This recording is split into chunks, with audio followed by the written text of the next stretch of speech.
Chapter 11. Was it really necessary to destroy that temple? Davinci asked. Jack leaned back, thoughtful, his expression unusually serious. Yes, if you recall, you used that very temple to cut my forces in half last game. The elf chuckled softly as he lit his long-stemmed pipe. You know, I believe you're right. Even so, I can't help but think there was another reason you burned it to the ground. Jack's lips curved into a smile. You know me too well. They've been a thorn in my side of late, preventing me from collecting certain artifacts. Davinci snorted at Jack's comment. Still chasing those dragon orbs, are you? How many do you have now? 4? 6, if you must know. Jack replied, almost casually. The elf let out a low whistle. That's impressive. The problem, you realize, is that no one, not even you, knows how many of the 12 breeds actually survived the Mage Wars. Jack studied the board in silence before answering. On the contrary, I do know how many survived. Davinci raised an eyebrow, curiosity piqued. The reason I was gone so long, old friend, Jack continued, toying with the spoon in his tea, was because I traveled to the continent of Miredo. I wanted to see for myself how many of the breeds endured and whether they still slept. Well, out with it. Davinci said impatiently. I may be old, but I'm not lifeless. What did you find? Jack smiled broadly. All 12 breeds survived. They still sleep but await the call to rise again and reclaim the skies. To actually see a dragon filling the heavens, now that would be something to see. Davinci mused softly. It must be both awe-inspiring and terrifying. Jack nodded, a shadow of melancholy passing across his face. He knew his friend would never live to see it. He could still remember the dragon pens of his youth and the mighty beasts that once patrolled the skies of his homeland.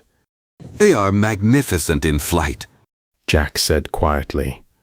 And contrary to popular belief, they're highly intelligent. Even the British Red, ill-tempered as it is civil if approached with respect. The truth is, the dragons were never the monsters. The ones who controlled the orbs were— I've never seen you speak with such passion, Davinci said, a wistful smile touching his lips. You make me long to see one myself. Jack merely shrugged it off. So tell me. The elf continued. What do you plan to do once you wake them from their long slumber? Jack's eyes burned with an intense fire. I'll set them free by destroying the orbs. Davinci stared at him, stunned. Isn't the magic that made you immortal the same power that created the orbs? Yes and no. The dragon orbs were forged shortly before the Light War. Some of the power used to build the bridge was siphoned off to create them. So, they share the same source, though not the same purpose. Then, by undoing the orb's magic, you may undo yourself? Davinci said softly. Jack only pondered the question at first. I've lived longer than any human has a right to live. Hells, I've outlived some of the upper gods, but I've grown weary, and my memories fade with the centuries. If undoing the orbs takes me with them, it's a small price to pay to know the dragons will be free. Davinci smirked. I suspect when you finally die, they'll make it a national holiday. Jack chuckled. You're probably right, but enough of this soft talk. It's your move. Stop stalling and play already. The elf sputtered in protest. Stalling? You're one to talk. Who spent half the day ranting about tinker gnomes and their latest failed invention? Well, I lost a small fortune. Jack grumbled. Davinci laughed. Serves you right. They can't build a ship that won't sink in the first strong wind. Jack joined in the laughter. That may be true now, but I remember a time before your birth when the tinker gnomes crafted wonders that defied logic and worked perfectly. Davinci leaned forward, intrigued. Then what happened to them? Jack thought for a moment. It was that bastard. Damn. I can't recall his name, but he started the holy wars with the Aenhain Temple. The elf's eyes brightened. Wasn't that the war that destroyed Norof and the First Great Council? Jack nodded in agreement.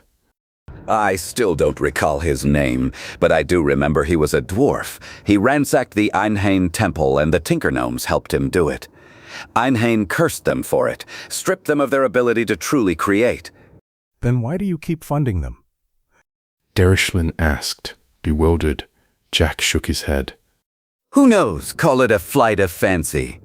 Maybe, I believe she'll forgive them one day. Derishlin laughed. You, my friend, are a rare and strange bird. Jack smirked and pointed to the game board. Your move. The elf waved a hand dismissively.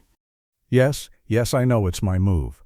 He picked up a small parchment beside the board and set it into play. Jack's eyes widened slightly. Using one of your clues already. Don't get overconfident. The game is still young. Your move. Jack reached across the board, touching the southern edge of the map, dragging his finger to just inside the elven territories.